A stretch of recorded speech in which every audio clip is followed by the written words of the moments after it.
जैसे ही प्लेन पटना के एयरपोर्ट के पास आया, सब कुछ नॉर्मल लग रहा था, वेदर भी अच्छा था, सब कुछ ठीक था। लेकिन जैसे ही प्लेन ने रनवे की तरफ डिसेंड किया, कुछ गलत हो गया। पायलट ने अपने अप्रोच में कुछ गलत डिसीजन लिया और वो गलत डिसीजन सब कुछ खत्म कर गया। प्लेन रनवे से थोड़ा पहले ही एयरपोर्ट की बाउंड्री वॉल से टकरा गया और सब कुछ चला गया। अब ये सोचो, वो मोमेंट, सब लोग अपने अपने काम में बिजी और एक पल में सब कुछ बदल गया। 60 लोग अपनी जान से हाथ धो के चले गए, 55 लोग प्लेन में थे और 5 लोग जमीन पर। तो चलो इस इंसिडेंट को अच्छे से समझते हैं।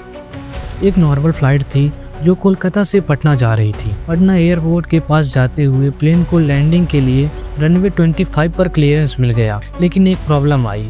प्लेन थोड़ा ऊपर था और लैंडिंग के लिए नीचे नहीं आ रहा था। इसलिए पायलट ने 360 डिग्री ऑर्बिट का रिक्वेस्ट किया ताकि प्लेन को थोड़ा और डिसेंट मिल सके।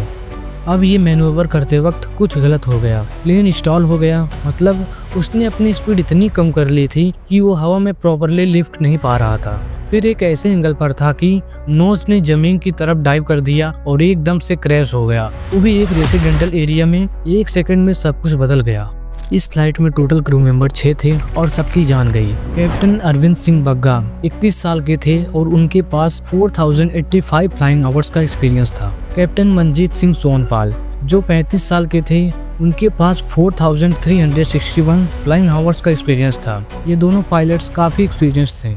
अब बात करते हैं पैसेंजर्स की। 52 पैसेंजर्स थे फ्लाइट में और 19 से 49 की जान गई। 3 लोग बच गए। अजीब बात ये थी कि जो सर्वाइवर्स थे वो प्लेन के लास्ट हिस्से में बैठे थे।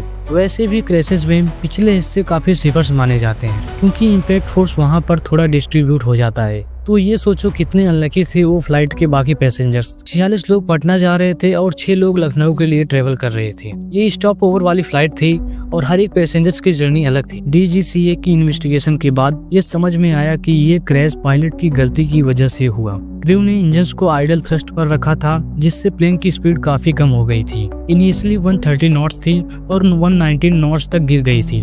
उसके बाद प्लेन को एक हाई पिच एटीट्यूड में मैन्यूवर किया गया। 16 डिग्री तक नोज को ऊपर किया गया था। जब स्टिक शेकर ने स्टॉल वार्निंग दी तो पायलट को रिकवरी करनी चाहिए थी, लेकिन उसने गो अराउंड डिसाइड किया और फ्लैप एंगल्स को 40 डिग्री से 15 डिग्री पर शिफ्ट कर दिया, जिससे लिफ्ट चली गई और प्लेन स्टॉल कर गया।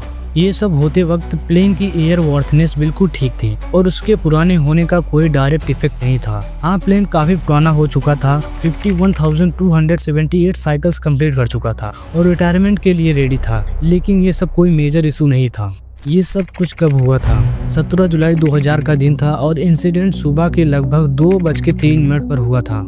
Flight departure. ये फ्लाइट कोलकाता से 6:51 पर निकलकर पटना और लखनऊ के स्टॉप्स के साथ दिल्ली जाने वाली थी। तो ये फ्लाइट सुबह स्टार्ट हुई थी, लेकिन उसका ये ट्रेजिक एंड सुबह के बहुत पहले का था। ये सब कुछ पटना के पास एक रेसिडेंशियल एरिया में हुआ था। क्रैश साइट पटना एयरपोर्ट के लगभग 2 किलोमीटर साउथ वेस्ट में था और ये एक्सीडेंट एक गवर्नमेंट रेसिडेंशियल कॉलोनी में हुआ जो गौरनीबाग गर्ल्स स्कूल के पीछे थी, अनीसाबाद के एरिया में। इमेजिन करो, एक प्लेन क्रैश हो गया और लोकल होम्स पर गिर गया, पूरी कम्युनिटी हिल गई थी।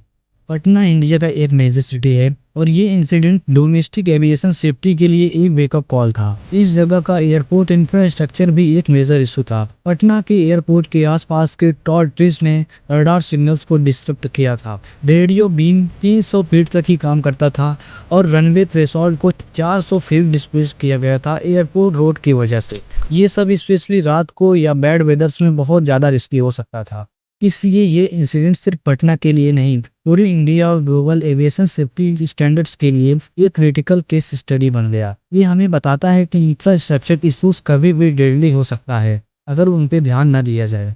लेकिन इस सब के बाद एविएशन सेफ्टी का एक मेजर रिव्यू शुरू हुआ था। पायलट ट्रेनिंग को इम्प्रूव करने के लिए रिकमेंडेशन दिए गए, जैसे कि स्टैंडर्ड्स ऑपरेटिंग प्रोसीजर्स को स्ट्रिक्ट फॉलो करना और स्टॉल्स वार्निंग सिचुएशन में रिकवरी ट्रेनिंग देना। एयरपोर्ट इंफ्रास्ट्रक्चर के इश्यूज को भी एड्रेस किया गया, जैसे कि रनवे के आसपास जो डेंजरस ट्रीज थे उनको हटाने की जरूरत थी। ये सभी चीजें ग्लोबल एविएशन स्टैंडर्ड्स को इन्फ्लुएंस कर रही थी।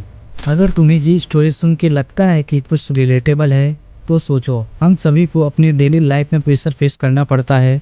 पायलट्स के लिए भी उनके ऊपर काफ़ी प्रेशर होता है और ह्यूमन एरर भी हो सकता है, चाहे कितना भी एक्सपीरियंस क्यों ना हो। ये सब समझना हमारे लिए ज़रूरी है और इसीलिए ह्यूमन सेफ्टी प्रोटोकॉल्स को सीरियसली लेना चाहिए। ये इंसिडेंट सिर्फ एक ट्रेजेडी नहीं थी भाई, ये एक वेकअप कॉल थी। उस दिन के बाद एविएशन इंडस्ट्री ने अपने सेफ्टी मेजर्स को काफ़ी इम्प्रूव किया। हर साल हम इस इंसिडेंट को याद करते हैं ताकि हमें ये ना भूल जाएं कि किस किस की जान गई थी और हमने क्या सीखा। आज भी ये समझना जरूरी है कि ह्यूमन एरर टेक्नोलॉजी के बावजूद एयर ट्रेवल में एक बड़ा रिस्क होता है, लेकिन ये जो सीख मिली है वही हमें सफ़र को और ज़्यादा सेफ बनाने में मदद करती है।